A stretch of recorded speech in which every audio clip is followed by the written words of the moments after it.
बिस्मिल्लाहिर्रहमानिर्रहीम। Welcome to physics with कमाल खान। हमने इंडिकेट क्लासेस का सिलसिला शुरू किया था, उसी सिलसिले को कंटिन्यू करते हैं और आज हम डिस्कस करते हैं डिस्टेंस और डिस्प्लेसमेंट के टॉपिक को हम कुछ इस तरह से कंटिन्यू करेंगे आज के लेक्चर में कि पहले मैं आप लोगों को डिस्टेंस और डिस्प्लेसमेंट के दरमियान में कुछ डिफरेंसेस बताऊंगा, लेकिन लास्ट में मैं कुछ ऐसे पॉइंट्स बताऊंगा जो आप लोगों से इंडिकेट या ईटा के टेस्ट में पूछे जा सकते हैं और आपको कंफ्यूज किया जा सकता है। हम स्टार्ट करते हैं डिस्टेंस और डिस्प्लेसमेंट के दरमियान में जो कुछ डिफरेंसेस है। तो फर्स्ट मैं डिफिनीशन से स्टार्ट देता हूँ। डिस्टेंस का जो डिफिनीशन है और डिस्प्लेसमेंट का जो डिफिनीशन है, तो डिस्टेंस को हम कुछ इस तरह से डिफाइन करते हैं, the actual length between two points. कोई भी दो पॉइंट्स है उनके दरमियान में जो एक्चुअल लेंथ होता है उसको हम कहते हैं डिस्टेंस। अच्छा, देखते हैं डिस्प्लेसमेंट हम किस चीज को कहते हैं। तो डिस्प्लेसमेंट का मतलब होता है the shortest or directed distance between two points. ठीक है, डिस्टेंस जो है वो असल में एक एक्चुअल लेंथ होता है किसी भी दो पॉइंट्स के दरमियान में, लेकिन जो डिस्प्लेसमेंट होता है वो हम कहते हैं शॉर्टेस्ट या डायरेक्टेड डिस्टेंस को जो दो पॉइंट्स के दरमियान में होते हैं। चलिए हम देखते हैं कि इसको हम किस तरह से ड्रा कर सकते हैं। तो फॉर एग्जांपल ये हमारे पास कोई भी दो पॉइंट्स हैं, let's say this is point A and this is point B. इनके दरमियान में जो पॉसिबल लेंथ्स है हम इनको कुछ यू ड्रा कर सकते हैं। फॉर एग्जांपल ये हमारे पास एक लेंथ हो गया, इसी तरह से हम यहाँ पर इस तरह के भी एक लेंथ बना सकते हैं, यहाँ पर इसी तरह का भी हम एक लेंथ ड्रॉ कर सकते हैं। तो कहने का मतलब ये है कि हमारे पास जो डिस्टेंस होता है वो दो पॉइंट्स के दरमियान में कोई भी आप लोग लेंथ कंसीडर कर लो, डायरेक्शन की हमने कोई परवाह नहीं करनी। तो ऐसे लेंथ को असल में हम क्या कहते हैं, डिस्टेंस कहते हैं। लेकिन जो डिस्प्लेसमेंट होता है उसमें क्या होता है, यही लेट्स सपोज हमारे पास दो लोकेशन है, पॉइंट ए एंड बी, तो इनके दरमियान में जो शॉर्टेस्ट या जो किसी स्पेसिफिक डायरेक्शन में जो लेंथ होती है उसको हम कहते हैं डिस्प्लेसमेंट। ये हमारे पास हो गया डिस्प्लेसमेंट। जब यहाँ पर थोड़ा सा देखें, ये जो मैंने यहाँ पर ड्रॉ किया डिस्प्लेसमेंट को ए और बी पॉइंट्स के दरमियान में, तो मैं आप लोगों को बताता चलूं ये भी तो असल में एक लेंथ ही है, और यहाँ पर हमने डिफाइन किया कि दो पॉइंट्स के दरमियान में जो लेंथ होता है उसको हम डिस्टेंस कहते हैं। तो यहाँ से हम ये बात कंक्लूड कर सकते हैं कि कोई भी अगर डिस्प्लेसमेंट हो तो वो उसको हम डिस्टेंस कह सकते हैं। कोई भी अगर हमारे पास डिस्प्लेसमेंट हो तो उसको हम डिस्टेंस कह सकते हैं। लेकिन सवाल ये पैदा होता है कि क्या हर एक डिस्टेंस को हम डिस्प्लेसमेंट भी कह सकते हैं। यहाँ पर हम हर एक डिस्प्लेसमेंट को डिस्टेंस तो कह सकते हैं, लेकिन सवाल ये पैदा होता है कि क्या हर एक डिस्टेंस को हम डिस्प्लेसमेंट कह सकते हैं। तो जरा देखिएगा, यहाँ पर ये वाला जो मैंने कंसिडर किया भाई, यहाँ पर कोई डायरेक्शन नहीं है, कोई डायरेक्टेड लेंथ नहीं है, इसको मैं डिस्प्लेसमेंट नहीं कह सकता।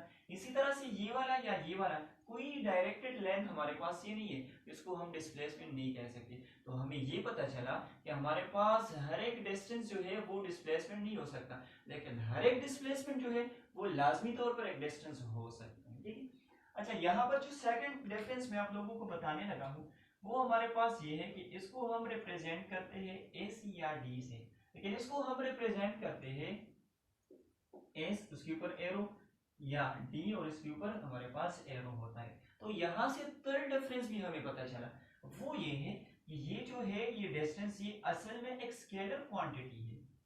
ये क्या है, एक स्केलर क्वांटिटी है।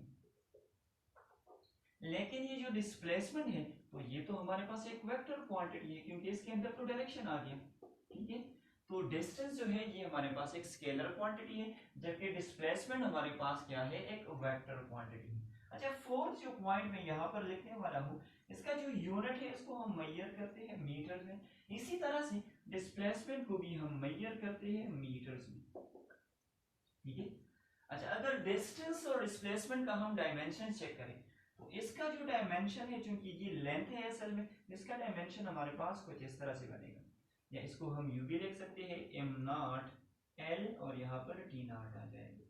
इसी तरह से अगर हम डिस्प्लेसमेंट की डायमेंशन को चेक करें तो वही सेम डायमेंशन आ रहा है, यहाँ पर ये एल या हम इसको यू भी लिख सकते हैं am naught L into T not.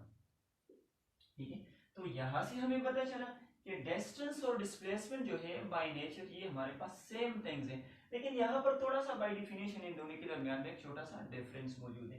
एक के अंदर हम डायरेक्शन को कंसीडर नहीं करते, जबकि डिस्प्लेसमेंट के अंदर हम डायरेक्शन को कंसीडर करते हैं। ठीक है, तो इसके बाद मैं आप लोगों को कुछ पॉइंट्स बताने लगा हूँ जो कि बहुत जरूरी है आप लोगों की एंट्रेंस टेस्ट के लिए।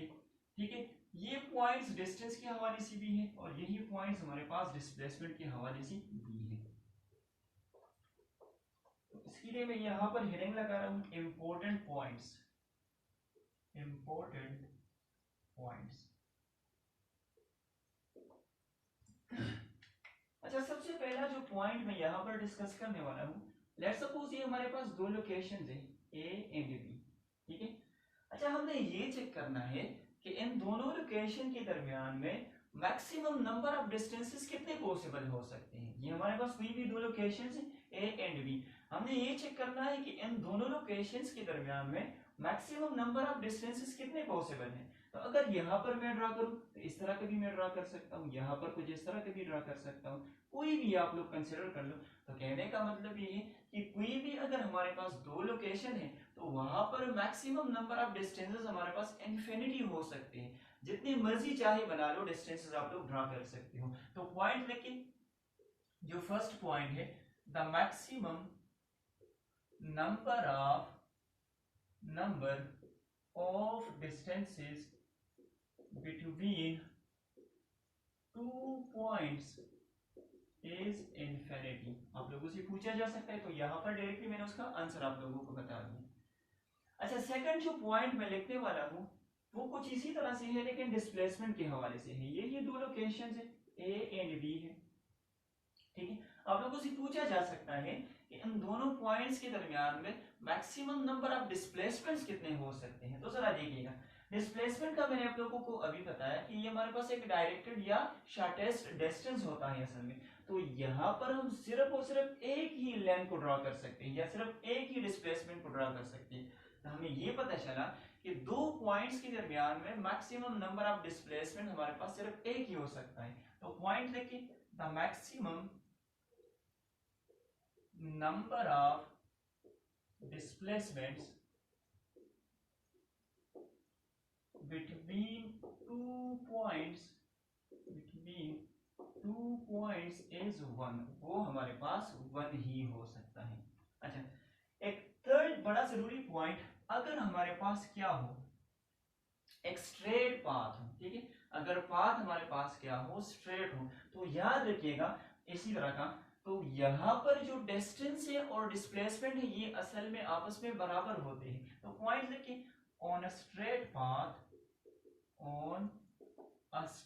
पाथ डिस्टेंस, मैं यहाँ पर डी से रिप्रेजेंट करता हूँ, must be equal to displacement.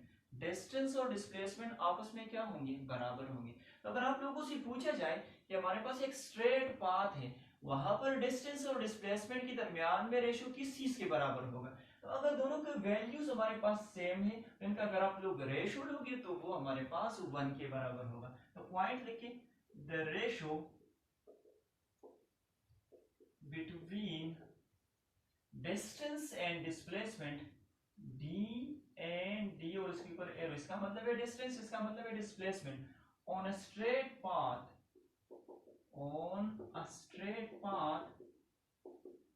must be equal to 1, must be equal to 1। ठीक है, अच्छा फिफ्थ पॉइंट हम ये कंसिडर करते हैं कि अगर हमारे पास कोई कर्व्ड पाथ हो। ठीक है, हमारे पास क्या है, एक कर्व्ड पाथ है, तो याद रखिएगा वहां पर लेट सपोज हमारे पास कोई इस तरह का पाथ है। ठीक है, लेट सपोज, तो यहाँ पर ये असल में डिस्टेंस है और ये वाला जो बनेगा तो ये हमारे पास क्या होगा, ये डिस्प्लेसमेंट कहलाएगा। तो आप लोग देख सकते हो यहाँ पर डिस्टेंस जो है वो ग्रेटर देन डिस्प्लेसमेंट है। तो यहाँ पर पॉइंट लिखिए, on a curved path distance must be greater than displacement. ठीक है, कर्व्ड पाथ के ऊपर जो डिस्टेंस होगा वो डिस्प्लेसमेंट के मुकाबले में ज्यादा होगा। अगर आप लोगों से रेशो की शक्ल में पूछा जाए कि अगर हमारे पास कोई कर्व्ड पाथ है तो वहां पर डिस्टेंस और डिस्प्लेसमेंट के दरमियान में रेशो कितना होगा, तो याद रखिएगा सिक्स्थ पॉइंट में यहाँ पर जो लिखने वाला हूँ, फॉर कर्व्ड पाथ, ये आप लोगों से पूछा जा सकता है। फॉर कर्व्ड पाथ डिस्टेंस और डिस्प्लेसमेंट के दरमियान में जो रेशो होगा, डिस्टेंस और डिस्प्लेसमेंट के दरमियान में जो रेशो होगा वो हमारे पास ग्रेटर देन 1 होगा, ठीक है, क्योंकि डिस्टेंस ग्रेटर है, डिस्प्लेसमेंट हमारे पास उसके मुकाबले में स्मॉलर है। तो अगर हम बड़े वैल्यू को छोटे वैल्यू से डिवाइड करेंगे तो आंसर हमारे पास 1 से ग्रेटर आएगा। लेकिन अगर आप लोगों से पूछा जाए कि डिस्प्लेसमेंट डिवाइडेड बाय डिस्टेंस किसके बराबर होगा, तो फिर ये उलट हो जाएगा, ये फिर हमारे पास स्मॉलर देन 1 आएगा। तो लिखिए for curved path displacement divided by distance must be lesser than 1, वहां पर फिर क्या होगा, ये जो है हमारे पास 1 से लेसर होगा। आई होप यहां तक सारा कुछ क्लियर होगा। अच्छा, अभी अगर हमारे पास एक सर्कुलर पाथ है तो वहां पर अगर हम लोगों ने टोटल डिस्प्लेसमेंट को चेक करना हो, ठीक है, सर्कुलर पाथ में क्या होता है, बॉडी जो है यहां से स्टार्ट लेता है, दोबारा इसी पॉइंट पर आ जाता है वन कंप्लीट रोटेशन में। तो अगर सर्कुलर पाथ है तो वन रोटेशन के अंदर जो टोटल डिस्प्लेसमेंट होगा वो हमारे पास 0 के बराबर होगा। तो मैं यहां पर लिख देता हूं, on a circular path the total displacement after one rotation will be 0, वहां पर क्या होगा, ये हमारे पास 0 के बराबर होगा, ठीक है। अच्छा, यहाँ पर डिस्टेंस कितना होगा, तो अगर वन कंप्लीट रोटेशन आ जाए तो उस केस में जो डिस्टेंस कवर होगा तो वो सरकमफेरेंस के बराबर होगा, जो कि बराबर होता है 2 पाई आर के। तो नेक्स्ट जो पॉइंट मैं यहाँ पर लिखने वाला हूँ वो हमारे पास ये है, जो डिस्टेंस होगा मैं डायरेक्टली लिख देता हूँ, डिस्टेंस जो होगा इसी केस में सर्कुलर पाथ है, वन रोटेशन में जो डिस्टेंस होगा वो हमारे पास 2 पाई आर के बराबर होगा, ठीक हो गया। अच्छा, यहाँ पर जो नेक्स्ट पॉइंट है बड़ा ही जरूरी है, इसको जरूर सुनिएगा। अगर हमारे पास वन कंप्लीट रोटेशन ना हो, अगर हमारे पास हाफ रोटेशन हो जाए, बॉडी यहां से स्टार्ट लेती है और यहाँ पर ये जर्नी को खत्म कर देती है, तो इस दौरान में हमारे पास टोटल डिस्प्लेसमेंट कितना कवर होगा, ठीक है। तो जरा देखिएगा, जब ये हमारे पास क्या करता है, हाफ सर्कल को कवर करता है या हाफ रोटेशन कवर हो जाता है, तो उस केस में जो डिस्प्लेसमेंट होगा, तो जरा चेक कीजिएगा, ये हमारे पास हाफ रोटेशन हो गया, तो यहां से लेकर यहां तक जो हमारे पास डिस्प्लेसमेंट बन रहा है ये असल में डायमीटर ऑफ द सर्कल के बराबर है, ठीक है। तो यहां पर मैं लिख लेता हूं, for half rotation, for half rotation